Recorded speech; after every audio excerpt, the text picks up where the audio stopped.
Welcome back, everyone. Happy Star Wars Day. May the 4th be with you. This is going to be my Star Wars The Clone Wars Season 7 Episode 12 finale video, the last episode of The Clone Wars ever. If you're new to the channel, be sure to subscribe to get all the Star Wars videos. I will talk about what's happening with Ahsoka next during The Mandalorian Season 2 at the end of the video as part of this video, because her timeline continues into present day.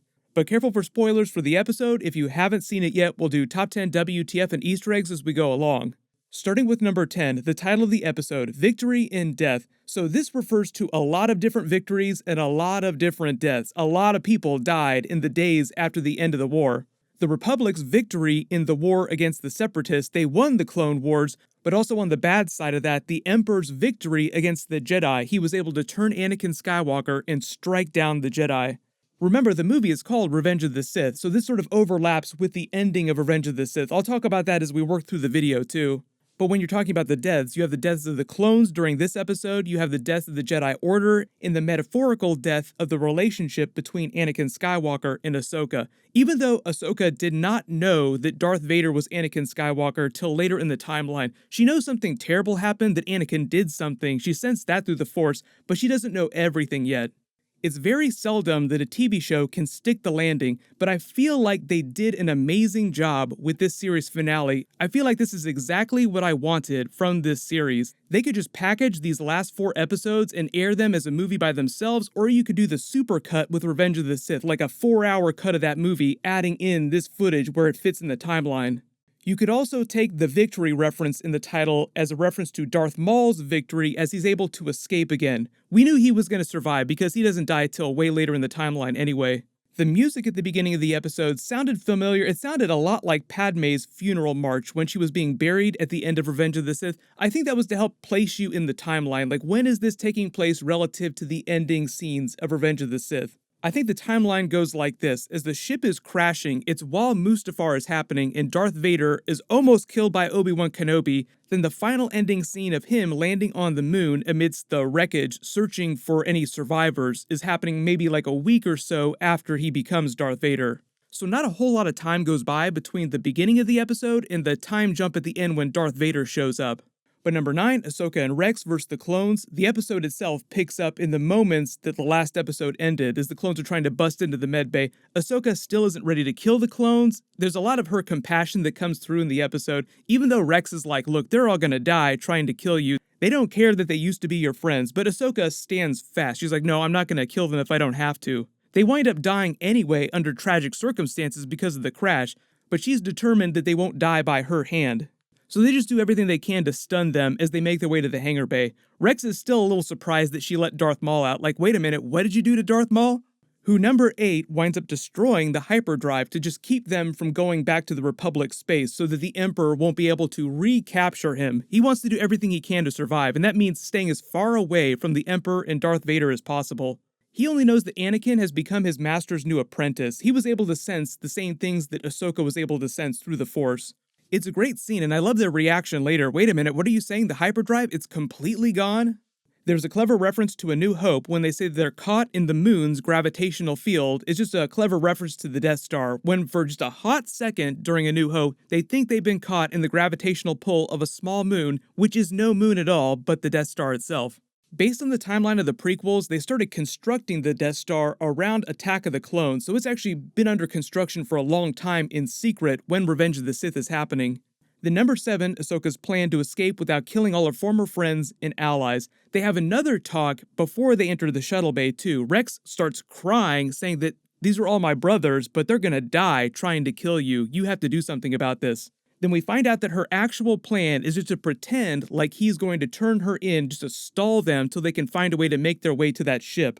He even tries to use logic against the clones, but their programming in their chips is so deep that they're like, no, that's bullcrap, we're gonna kill you. It doesn't matter that she left the Jedi Order. Once a Jedi, always a Jedi. Then number 6, as they're fighting the clones off, Darth Maul runs past, double-crossing them to steal the ship out from under them, saying that you asked for this chaos, here it is, peace, I'm out of here. She's able to stop the ship from leaving using the Force, which is a Star Wars Rise of Skywalker scene, but forced to let him go after too many clones start attacking them again, just explaining how Darth Maul escaped and shows up during the Solo, A Star Wars Story post-credit scene. That's not the last time we see Darth Maul in the timeline. The last time that we saw him was his final confrontation with an older Obi-Wan Kenobi on Tatooine during Star Wars Rebels, right before the events of Star Wars A New Hope. We'll see if Darth Maul shows up on the live-action Obi-Wan Kenobi series, but if that takes place on Tatooine, then I think the first time that we see Darth Maul on Tatooine is actually during Rebels, so it wouldn't work out. So potential Darth Maul cameo just depends on where the Obi-Wan Kenobi series takes place. Then as the ship continues to crash into the atmosphere, Ahsoka and Rex try to keep the clones busy. The droids get destroyed. RIP droids, you did your duty well. They're able to find one ship that isn't under maintenance. It's a BTL-B Y-Wing. It's the precursor of the modern day or the classic era Y-Wing ships. The clones almost get them until the ship fully enters the atmosphere and just starts ripping itself apart under the stress. Then number 5, Wizard of Oz, Ahsoka. Rex is able to get the ship out of the hangar, but it takes him a minute to fire it up, so it's blowing around in the atmosphere, along with Ahsoka, who's blowing around loose in the atmosphere trying to grab the ship. All I could think about with her blowing around in this tornado of parts was Dorothy in The Wizard of Oz caught in the tornado. It's also a visual callback to the Siege of Mandalore scene where she jumps out of the ship and then starts jumping from ship to ship on her way down to the ground. And if you remember, they actually did a scene that's just like this during the Black Widow movie. It was in all the trailers, with Natasha being chased through the air by Taskmaster through the falling wreckage of a building or a ship of some kind that's being broken apart. The number 4, Ahsoka makes it into the cockpit. They land on the ground in the wreckage and bury all the clones, then fakes her death by leaving one of her lightsabers behind. One of the ones that Anakin had just given her a couple days ago. It's only been a couple days since Anakin last saw her. Not that much time has passed. And even though she leaves with the one lightsaber, by the time we get to Star Wars Rebels, she gets the second one back. So eventually she does have both of her lightsabers back. But then number 3, we get our big Anakin Skywalker, Darth Vader cameo scene. So there's a short time jump. It's implied that this is taking place maybe a couple days after the end of Revenge of the Sith, probably less than a week, not that much time. Anakin Skywalker, who has since become Darth Vader, comes in a Sentinel-class landing craft from the original trilogy to search the wreckage for signs of Ahsoka. The Emperor probably ordered him to investigate this wreckage, but the real reason he's here is to search for Ahsoka, because Darth Vader's primary mission in the years after Revenge of the Sith was to hunt down the rest of the Jedi that survived Order 66. Surprisingly, maybe unsurprisingly, there were a lot of Jedi that survived the Purge, Yoda among them, Obi-Wan Kenobi, obviously you have Anakin Skywalker's children, Luke and Leia. There are a lot of Force-sensitive people out there, so the Emperor tells Darth Vader, go find them and kill them all. He's accompanied by classic-era stormtroopers who are made up of the surviving clones and new regular human conscripts. There were still some clones that were part of the Imperial Army at first, but they slowly died off. You see an Imperial probe droid buzzing around in the background. It's meant to be a big Empire Strikes Back Hoth reference. But in terms of timeline, this is really soon, right after the ending of Revenge of the Sith. Then number 2, Darth Vader finds Ahsoka's lightsaber. The music does all the work of conveying his emotions. He has no dialogue, you just hear his Darth Vader breathing sounds out of his mask. You have to remember that in the early days after becoming Darth Vader and donning the Sith armor, he still had a lot of Anakin Skywalker left in him. He hadn't buried all of those emotions yet. It was still pretty fresh, how much he cared about Ahsoka, and he'd only seen her just a couple weeks before and given her these lightsabers. So you can argue in the comments about what he would have done had he found Ahsoka on this moon. He definitely would have fought her, but he might have fought her to a standstill and then allowed her to escape. Even later in the timeline, after he's been Darth Vader for a long time, after he learns of the existence of Luke Skywalker, his children, and Leia, he tells Luke Skywalker that he basically cannot defy the Emperor. I must do as he asks. Meaning that he is conflicted. He always is conflicted. All through his history as Darth Vader, these years before the original trilogy, even during the original trilogy, he is very conflicted about what he's doing. His emotions are all over the place.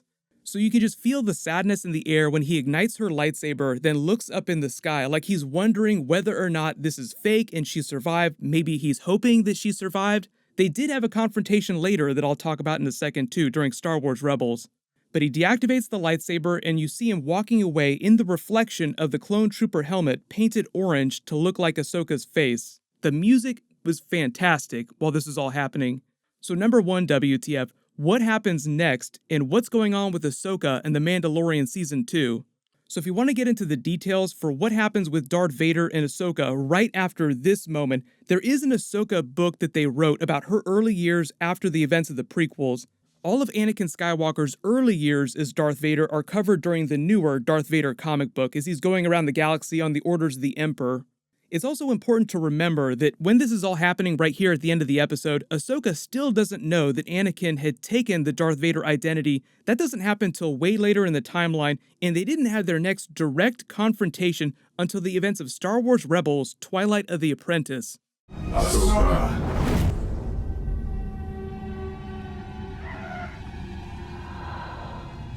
Ahsoka. Anakin, I won't leave you. Not this time.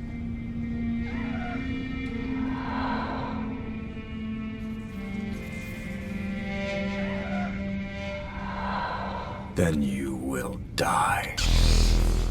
Even though a lot of people weren't huge fans of the Star Wars Rebels series in general, that particular event is one of the best moments from Star Wars Rebels and one of the best Ahsoka Darth Vader moments ever. The last we saw Ahsoka was right after the end of Return of the Jedi. She's around her late 30s, early 40s, she's got some more city miles on her, and she and Sabine Wren were going off into the unknown regions to look for Ezra Bridger. So that's the last we saw of her before she shows up in The Mandalorian Season 2. And The Mandalorian series takes place about 5 years after Return of the Jedi, so a couple more years have gone by, and she's supposed to be in her early 40s when she shows up, played, live action, by Rosario Dawson. We don't really know what she's going to look like live action yet. They haven't posted any official pictures, but a lot of this fan art is probably really close to what she's going to look like.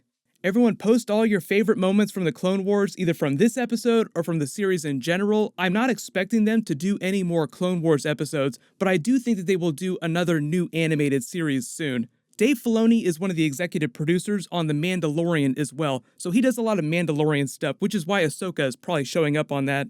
They did just start premiering a special Mandalorian series in addition to the Season 1 episodes. Those are all brand new. They just started airing today. I believe they'll be releasing new episodes on Fridays, so I'll do my Episode 1 video for that. That should post tomorrow. As long as you have alerts enabled for my channel, you should see that when I post it. But everyone click here for the Mandalorian Season 2 teaser trailer video, and click here for my brand new Rick and Morty Season 4 Episode 6 video. Thank you so much for watching. May the 4th be with you. Everyone stay safe. I'll see you guys tonight.